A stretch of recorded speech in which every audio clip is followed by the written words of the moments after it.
David نے کہا تو مارک کے چہرے پر بے احتیاط تحسین کے تاثرات ابھر آئے۔ ویری گڈ ڈیوڈ، آج میں تمہاری بے پناہ ذہانت کا دل سے قائل ہو گیا ہوں، تم واقعی بہت گہرائی میں سوچتے ہو، تمہاری بات درست ہے، یہ لوگ ایسا بھی کر سکتے ہیں، لیکن سیکشن ہیڈ کوارٹر میں داخل ہوئے بغیر یہ اس لیبارٹری کے بارے میں کچھ بھی معلوم نہیں کر سکتے، کیونکہ باہر کسی کو بھی معلوم نہیں کہ یہ لیبارٹری کہاں ہے۔ دوسری بات یہ کہ ضروری نہیں کہ یہ لیبارٹری شیٹ لینڈ میں ہو، بلیک تھنڈر کی لیبارٹریاں دنیا کے ہر خطے میں موجود ہیں، نہ جانے ان کا فارمولہ دنیا کے کس خطے میں موجود لیبارٹری میں ہے، اس لیے تمہیں اس بارے میں فکر مند ہونے کی ضرورت نہیں۔ تم بس اس بات پر سوچو کہ انہیں کیسے ٹریس کر کے ان کا خاتمہ کرنا ہے، اور یہ سن لو کہ اگر تم ان کا خاتمہ کر دو، تمہیں یقین بھی آ جائے کہ یہی اصل لوگ ہیں، تو ان کی لاشیں تم نے محفوظ رکھیں، کیونکہ اب سیکشن ہیڈ کوارٹر ان کی لاشوں کا تجزیہ کیے بغیر ان کی موت کا یقین نہیں کرے گا۔ مارک نے کہا، ٹھیک ہے باس، آپ بے فکر رہیں، میں جہاں شیٹ لینڈ میں بھی اور گریٹ لینڈ میں بھی اپنے تمام آدمی کو الرٹ کر دیتا ہوں۔ مجھے یقین ہے کہ یہ لوگ چاہے جہاں بھی ہوں اور جس حال میں بھی ہوں، مجھے اطلاع مل جائے گی اور پھر میں ان پر موت بن کر جھپٹ پڑوں گا۔ ڈیوڈ نے جواب دیا، اوکے، اب میرا اور تمہارا رابطہ ٹرانسمیٹر پر ہوگا اور اسپیشل کوڈ 01 استعمال ہوگا، سمجھ گئے ہو؟ مارک نے کھڑے ہوتے ہوئے کہا اور ڈیوڈ بھی اٹھ کھڑا ہوا۔ یس باس، ڈیوڈ نے کہا تو مارک سر ہلاتا ہوا مڑا اور بیرونی دروازے کی طرف بڑھ گیا۔ اس کے چہرے پر اب گہرے اطمینان کے تاثرات نمایاں ہو گئے۔ عمران اپنے ساتھیوں سمیت فارمے کی بتائی ہوئی رہائش گاہ کی سیٹنگ روم میں موجود تھا۔ ڈونی نے انہیں ہارڈ کافی سرو کر دی تھی اور وہ سب باتیں کرنے کے ساتھ ساتھ ہارڈ کافی پینے میں مصروف تھے۔ جولیا نے عمران کو ساری تفصیل بتا دی کہ جب عمارت میں دھماکہ ہوا تو عمران، صالحہ اور تنویر تینوں عمارت کے قریب تھے، جبکہ جولیا، صفدر، ہاور اور کیپٹن شیل تقریباً پھاٹک کے قریب پہنچ چکے تھے۔ خوفناک دھماکے سے وہ سب زمین پر گر گئے اور ان پر کچھ ملبہ گرا، لیکن بہرحال وہ زیادہ زخمی بھی نہ ہوئے اور ٹھیک ہی تھے۔ البتہ عمران، صالحہ اور تنویر ملبے کے نیچے دب گئے، چنانچہ جولیا اور اس کے ساتھیوں نے فوری طور پر انہیں ملبے کے نیچے سے نکالا اور پھر انہیں لے جا کر لوگوں کی کاروں میں ڈال کر وہ انہیں ہسپتال لے گئے۔ صالحہ اور تنویر کی ملہم پٹی کر کے اور طاقت کے انجیکشن لگا کر انہیں فارغ کر دیا گیا، لیکن عمران کو ہوش نہ آ رہا تھا، اس لیے ہسپتال والوں نے اسے سینٹرل ہسپتال بھجوا دیا۔ جولیا اور باقی ساتھی بھی وہاں پہنچ گئے، لیکن وہاں پتہ چلا کہ پولیس بلیک تھنڈر کے ایجنٹوں سے ملی ہوئی ہے اور انہیں گرفتار کر کے ہلاک کرنا چاہتے ہیں، جس پر صفدر کے کہنے پر عمران کو وہاں سے بے ہوشی کے عالم خاموشی سے نکال لیا گیا اور پھر ایک گودی سے انہوں نے 2 لانچیں حاصل کی اور گریٹ لینڈ کی طرف روانہ ہو گئے، لیکن لانچوں کا فیول ایک ٹاپو تک پہنچ کر ختم ہو گیا تو وہ جزیرے پر پہنچ گئے، لیکن پھر ایک ہیلی کاپٹر کو انہوں نے مشکوک حالت میں جزیرے کے گرد چکر لگاتے دیکھا تو وہ سمجھ گئے کہ انہیں تلاش کیا جا رہا ہے۔ چنانچہ انہوں نے عمران کو پھر ایک اور لانچ میں ڈالا اور عمران کے ساتھ جولیا اور صفدر اس لانچ میں بیٹھ گئے، جبکہ باقی ساتھی دوسری لانچ میں سوار ہو گئے۔ لانچوں کو انہوں نے کھاڑیوں میں چھپا رکھا تھا، اس لیے ہیلی کاپٹر میں موجود لوگوں کو وہ لانچیں نظر نہ آ سکتی تھیں۔ ہیلی کاپٹر سے پہلے جزیرے پر بے دریغ میزائل فائر کیے گئے، پھر مشین گنوں سے فائرنگ کی گئی، اس کے بعد ہیلی کاپٹر جزیرے پر لینڈ کر گیا تو انہوں نے ہیلی کاپٹر پر قبضہ کرنے کا فیصلہ کر لیا۔ ہیلی کاپٹر سے 4 افراد اتر کر جزیرے پر انہیں تلاش کر رہے تھے کہ ان پر اچانک حملہ کر کے ان کی گردنیں توڑ دی گئیں۔ اس کے بعد جب وہ عمران کو لانچ سے اٹھا کر ہیلی کاپٹر پر سوار کرنے کے لیے اس کھاڑی میں گئے جہاں وہ لانچ موجود تھی تو وہ لانچ کو غائب دیکھ کر حیران رہ گئے۔ جوار بھاٹا کی وجہ سے سمندر کا پانی اس دوران کھاڑی تک پہنچ گیا تھا اور یقیناً لانچ سمندر میں نکل گئی ہوگی، کیونکہ پانی کی سطح نیچے ہونے کی وجہ سے انہوں نے لانچ کو کلب کرنے کی ضرورت ہی محسوس نہ کی۔ وہ ہیلی کاپٹر میں سوار ہو گئے، انہوں نے عمران کی لانچ کو تلاش کرنا شروع کر ہی دیا کہ ہیلی کاپٹر کا انجن جھٹکے کھانے لگا، پھر اس سے پہلے کہ وہ سنبھلتے ہیلی کاپٹر فضا میں ہی تباہ ہو گئے اور انہیں موت سے بچنے کے لیے سمندر میں چھلانگیں لگانا پڑی۔ اس کے بعد انہیں ہوش آیا تو پتہ چلا کہ وہ ایک ماہی گیر کے ٹرالر میں موجود ہے اور ماہی گیروں نے انہیں بتایا کہ انہوں نے ہیلی کاپٹر کو تباہ ہوتے اور انہیں چھلانگیں لگا کر نیچے سمندر میں گرتے دیکھ لیا تھا، اس لیے وہ ٹرالر لے کر وہاں پہنچے اور انہیں سمندر سے نکال کر انہوں نے ٹرالر میں ڈال دیا اور وہ سب بے ہوش تھے، اور جب انہیں ہوش آیا تو ٹرالر گریٹ لینڈ کے قریب پہنچ چکا تھا۔ ماہی گیر انہیں حکومت کے حوالے کرنا چاہتے تھے، لیکن انہیں رقم دے کر اس بات پر قائل کر لیا گیا کہ وہ انہیں کسی ویران گودی پر اتار دیں۔ باری رقم کے عوض وہ تیار ہو گئے۔ ٹرالر میں لانگ رینج ٹرانسمیٹر موجود تھا جس پر خطرے کے وقت وہ امدادی پارٹیوں سے رابطہ کرتے تھے، چنانچہ اس ٹرانسمیٹر کے ذریعے جولیا نے چیف کو رپورٹ دی اور پھر فارمی کو کال کیا اور فارمی گودی پر پہنچ گیا اور وہ انہیں اپنی رہائش گاہ پر پہنچا کر چلا گیا۔ ہم سب تمہاری طرف سے شدید پریشان تھے کہ تمہاری کال آ گئی، اور سچ پوچھو تو تمہاری آواز سن کر ہمیں جو خوشی ہوئی وہ شاید اپنے بچ جانے پر بھی نہ ہوئی ہوگی، جولیا نے آخر میں کہا۔ اس لیے تو ہمارے ملک کی فلموں میں گانے گائے جاتے ہیں کہ آواز دے کہاں ہے دنیا میری جمع ہے، وغیرہ وغیرہ، عمران نے مسکراتے ہوئے کہا تو سب بے احتیاط ہنس پڑے۔ عمران صاحب، آپ نے اپنے بارے میں نہیں بتایا کہ آپ لانچ میں بے ہوش پڑے تھے، پھر یہاں تک کیسے پہنچ گئے؟ صفدر نے مسکراتے ہوئے پوچھا۔ بس ایک قصہ بےہودی ہے، کیا بتاؤں؟ دھماکے کے بعد بے ہوش ہو گیا، پھر ہوش آیا تو اپنے آپ کو گریٹ لینڈ کے ایک ہسپتال میں پڑا پایا۔ مجھے بتایا گیا کہ مجھے 6 روز بعد ہوش آیا اور گریٹ لینڈ نیوی نے لانچ کو چیک کیا اور مجھے بے ہوشی کے عالم میں وہاں سے اٹھا کر ہسپتال پہنچا دیا۔ پھر پولیس کمشنر صاحب آ گئے، وہ مجھے لے کر پولیس ہیڈ کوارٹر پہنچ گئے، باقاعدہ انکوائری کا آغاز کر دیا۔ مجھے سب سے زیادہ فکر تمہاری تھی، اس لیے میں نے سیکریٹری داخلہ لارڈ بارٹن سے فون پر بات کی تو پولیس والوں نے میری جان چھوٹ گئی اور میں لارڈ بارٹن کے آفس پہنچ گیا۔ وہاں سے میں نے لانگ رینج ٹرانسمیٹر چیف کو کال کیا تو اس نے بتایا کہ میں اسپیشل فریکوینسی پر تمہیں کال کروں۔ اب میں لارڈ بارٹن کے سامنے تو تمہیں کال نہیں کر سکتا تھا کیونکہ میں نہیں چاہتا تھا کہ کوئی مخبری ہو جائے۔ وہاں سے اجازت لے کر میں ایک ریسٹورانٹ پہنچا، وہاں سے فارمک کو کال کیا تو فارمک مجھے ریسٹورانٹ سے پک کر کے یہاں لے آیا۔ میں نے اسے اپنے ناپ کا لباس خریدنے بازار بھیج دیا کیونکہ میرے جسم پر ہسپتال کا عام سا لباس تھا۔ پھر میں نے تمہیں کال کیا تو پتہ چلا کہ تم یہیں موجود ہو اور فارمک نے تمہیں ایک رہائش گاہ مہیا کی ہے۔ چنانچہ فارمک سے پوچھنے پر معلوم ہوا کہ وہ تمہاری رہائش گاہ سے واپس اپنے کلب پہنچا ہی تھا کہ میں نے اسے کال کر لیا اور چونکہ میرے تصور میں بھی نہ تھا کہ تم اس سے مل چکے ہو، اس لیے میں نے یہ بات نہ کی۔ بہرحال اس طرح تم یہاں بچ گئے اور اب ہم سب بیٹھے ہاتھ کافی پی رہے ہیں۔ عمران نے مسکراتے ہوئے تفصیل بتا دی۔ شکر ہے گریٹ لینڈ نیوی نے تمہیں چیک کر لیا، ورنہ نہ جانے کیا ہوتا، جولی نے انتہائی فکر مندانہ لہجے میں کہا۔ تنویر کو کھلا میدان مل جاتا اور کیا ہوتا، عمران نے مسکراتے ہوئے کہا۔ یہ جولیا سے زیادہ تمہارے لیے فکر مند تھا کیونکہ میرے خیال کے مطابق تمہاری زندگی ہم سب سے زیادہ ملک و قوم کے لیے فائدہ مند ہے، تنویر نے انتہائی سنجیدہ لہجے میں کہا تو عمران بے اختیار مسکرا دیا۔ تمہاری یہی باتیں سن کر میرا دل چاہتا ہے کہ تمہارے راستے سے ہٹ جاؤں، لیکن اب کیا کیا جائے، شرعی رکاوٹ سامنے آ جاتی ہے۔ میرا مطلب ہے بہن بھائی والی، عمران نے مسکراتے ہوئے کہا۔ شٹ اپ، ہم تمہارے لیے فکر مند تھے اور تمہیں یہ بکواس سوچ رہی ہے۔ ویسے ایک بات ہے کہ تنویر تم سے زیادہ پرخلوص اور کھرا آدمی ہے، تم انتہائی کھٹور اور پتھر دل ہو، تمہیں نہ کسی کے جذبات کا احساس ہے نہ کسی کے خلوص کی قدر، جولیا نے پھاڑ کھانے والے لہجے میں کہا تو تنویر کے چہرے پر یکلہ چمک آ گئی۔ ظاہر ہے جولیا نے عمران کے مقابلے میں اس کی کھل کر تعریف کر دی تھی۔ صرف عمران ہی نہیں، یہ سب ایک جیسے ہیں جولیا۔ صفدر کو دیکھو، دوسروں کے ساتھ تو باتیں بھی کر لیتے لیکن اب اس نے مجھ سے باتیں کرنا تو ایک طرف، میری طرف دیکھنا بھی چھوڑ دیا ہے۔ خاموش بیٹھی ہوئی سالے نے اچانک کہا تو فٹنگ روم بے احتیاط قہقہوں سے گونج اٹھا تو صفدر بھی بے احتیاط شرمندہ سی ہنسی ہنس کر رہ گیا۔ ارے یہی تو اس کی جذبۂ صادق کی نشانی ہے، عمران نے کہا۔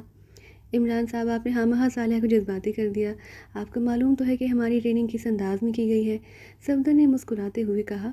جس انداز میں بھی کی گئی ہے لیکن اس کا یہ مطلب نہیں کہ تم مجھ سے بولنا ہی چھوڑ دو، چلو اور کچھ نہ صحیح مجھے دوسروں کی طرح ساتھی سمجھ کر ہی بات کر لیا کرو۔ سالہ بھی شاید مزاح پر اتر آئی تھی، البتہ اس کا لہجہ بے حد سنجیدہ تھا۔ آئی ایم سوری سالیہ، میں دانستہ ایسا نہیں کرتا، بس آپ نے محسوس کر لیا، بہرحال میں کوشش کروں گا کہ آپ کو آئندہ شکایت نہ ہو۔ سالیہ کی سنجیدگی کو محسوس کر کے صفدر نے جواب دیا۔ لو، یہ مسئلہ تو حل ہو گیا، اب سالیہ کو شکایت نہ ہوگی، اب رہ گئی جولیا، نہ جانے اس کی شکایات کب بند ہوں گی، عمران نے مسکراتے ہوئے کہا۔ جب تمہاری بکواس بند ہوگی، جولیا نے فوراً جواب دیا تو سب ایک بار پھر ہنس پڑے۔ لیکن صفدر کی زبان بند رہتی ہے تو سالے کو شکایت پیدا ہو جاتی ہے، میری زبان بند نہیں رہتی تو جولیا کو شکایت پیدا ہو جاتی ہے۔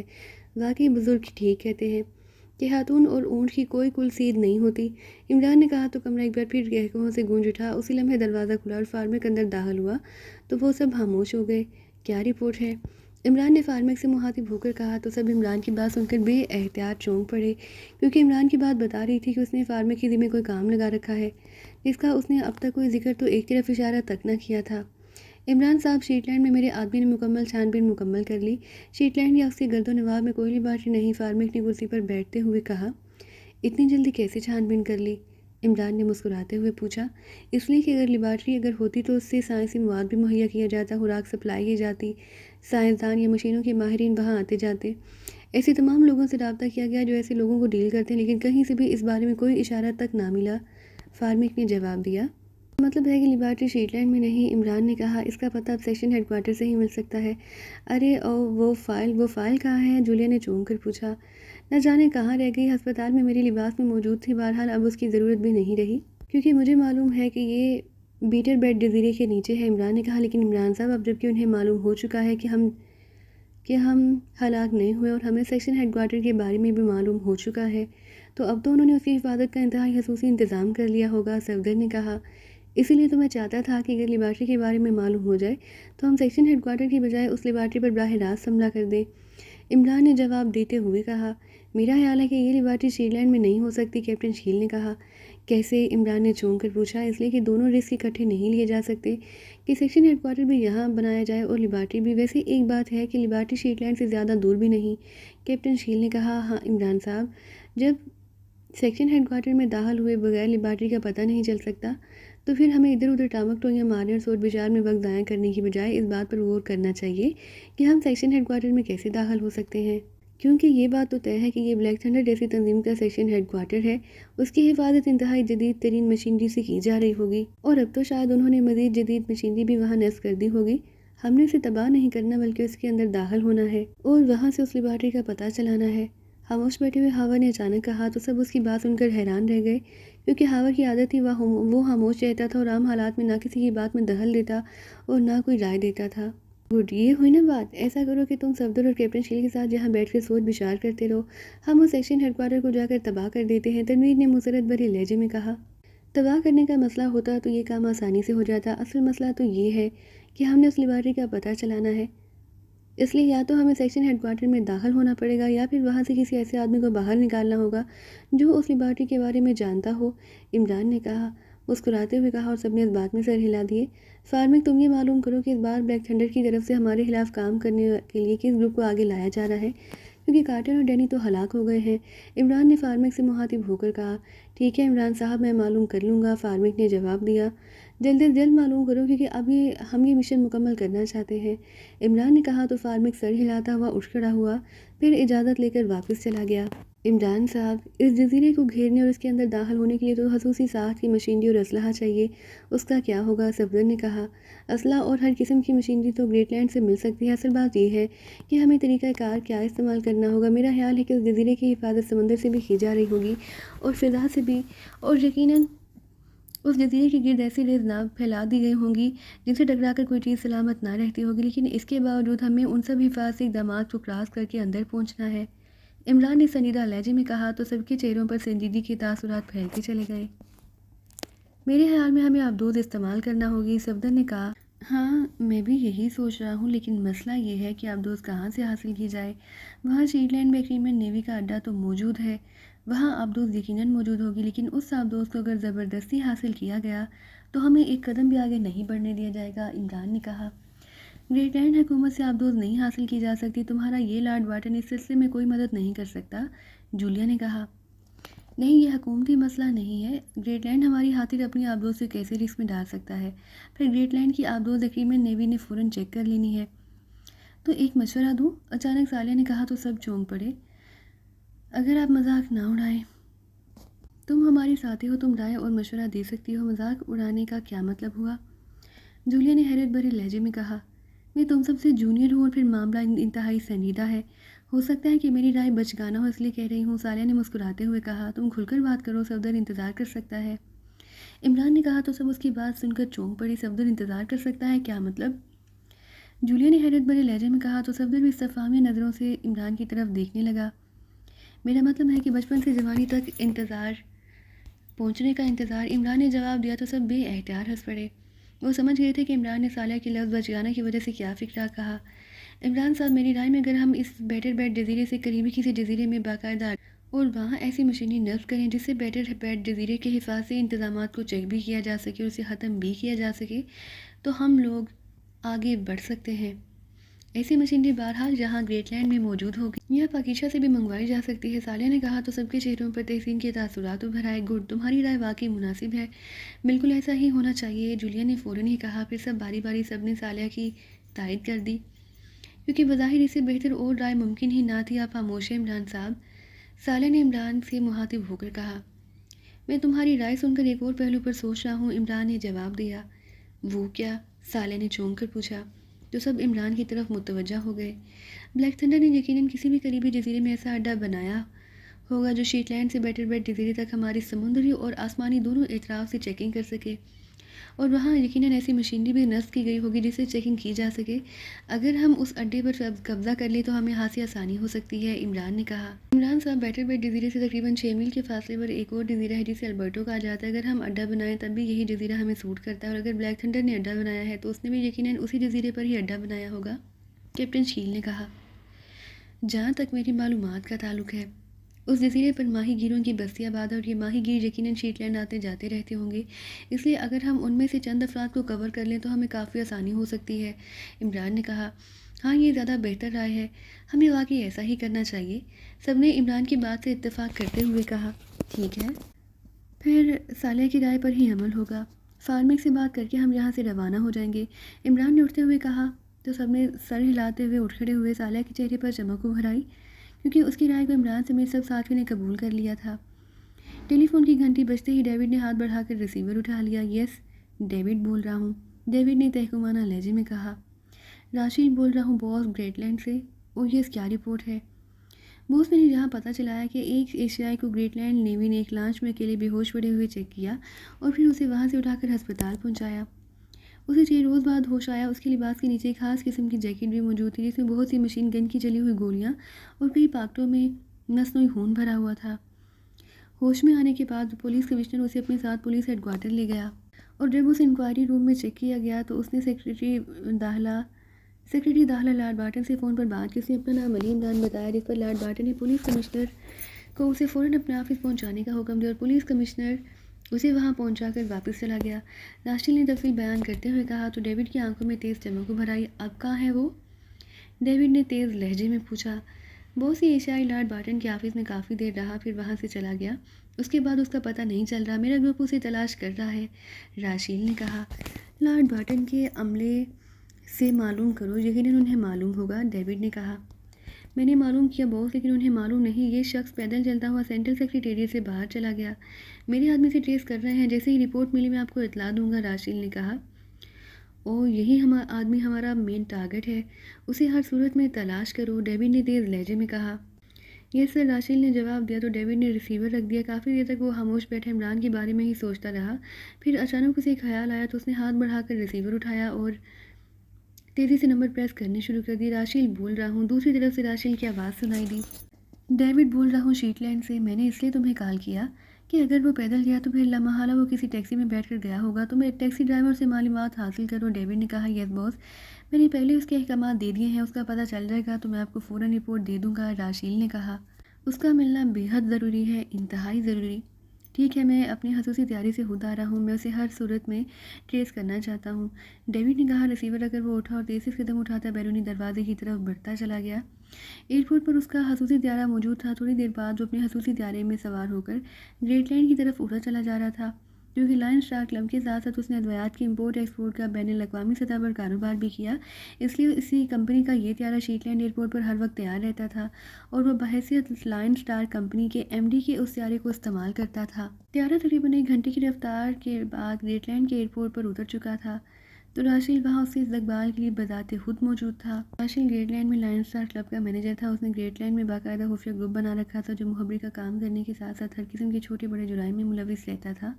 کچھ پتہ چلا اس عمران کا؟ ڈیوڈ نے پبلک لاؤنج میں راشیل کے پاس پہنچتے ہوئے پوچھا۔ نو باس، ابھی تک کوئی رپورٹ نہیں ملی، راشیل نے جواب دیا تو ڈیوڈ نے بے احتیاط ہونٹ بھینچ لیے۔ ٹیکسی ڈرائیوروں سے کیا معلوم؟ ڈیوڈ نے پبلک لاؤنج سے باہر نکل کر پارکنگ کی طرف بڑھتے ہوئے کہا۔ بہت سی ایشیائی کسی ٹیکسی میں سوار نہیں ہوا، راشیل نے کہا۔ پھر وہ کہاں گیا یہی تو معلوم نہیں ہو رہا باس، راشیل نے کہا۔ اس کا مطلب ہے کہ وہ کسی بس یا کار میں سوار ہو کر گیا ہے، ڈیوڈ نے راشیل کی کار کے قریب پہنچتے ہوئے کہا۔ جس وقت وہ سینٹرل سیکریٹریٹ سے گیا اس وقت وہ جو بسیں وہاں سے گزری ہیں ان کے مسافروں، ڈرائیوروں اور کنڈکٹروں سے چھان بین کرائی گئی ہے، لیکن کوئی ایشیائی بس میں سوار ہی نہیں ہوا، راشیل نے فرنٹ سیٹ پر ڈیوڈ کو بٹھا کر خود ڈرائیونگ سیٹ پر بیٹھتے ہوئے کہا۔ تو پھر یقیناً وہ کسی کار میں گیا ہوگا اور ہو سکتا ہے کہ اس نے کسی پبلک فون بوتھ سے کال کر کے کوئی کار منگوائی ہو۔ تم پہلے سینٹرل سیکریٹریٹ چلو، میں خود وہاں کا جائزہ لینا چاہتا ہوں، ڈیوڈ نے کہا۔ تو راشیل نے حضرات میں سر ہلایا اور چند لمحوں بعد اس کی کار تیزی سے مختلف سڑکوں پر دوڑتی ہوئی آگے بڑھی چلی جا رہی تھی۔ تقریباً 1 گھنٹے کی ڈرائیونگ کے بعد راشیل نے کار سینٹرل سیکریٹریٹ کے مین گیٹ کے قریب مخصوص پارکنگ میں لے جا کر روکی تو ڈیوڈ نیچے اتر گیا۔ راشیل بھی کار لا کر کے باہر آ گیا۔ ڈیوڈ وہیں کھڑا ادھر ادھر کا جائزہ لے رہا تھا، اس کی پیشانی پر سوچ کی لکیریں ابھری ہوئی تھیں۔ یہاں قریب کوئی پبلک فون بوتھ ہے یا نہیں؟ اس کا مطلب ہے کہ اس نے لازماً کسی کلب، ہوٹل یا ریسٹورانٹ سے فون کیا ہوگا، ڈیوڈ نے پیدل آگے بڑھتے ہوئے کہا۔ ہو سکتا ہے کسی شاپ سے کیا ہو، راشیل نے کہا۔ ہاں ہو سکتا ہے، لیکن عموماً لوگ کلبوں، ریسٹورانٹ اور ہوٹلوں سے فون کرنے کو ترجیح دیتے ہیں۔ آؤ،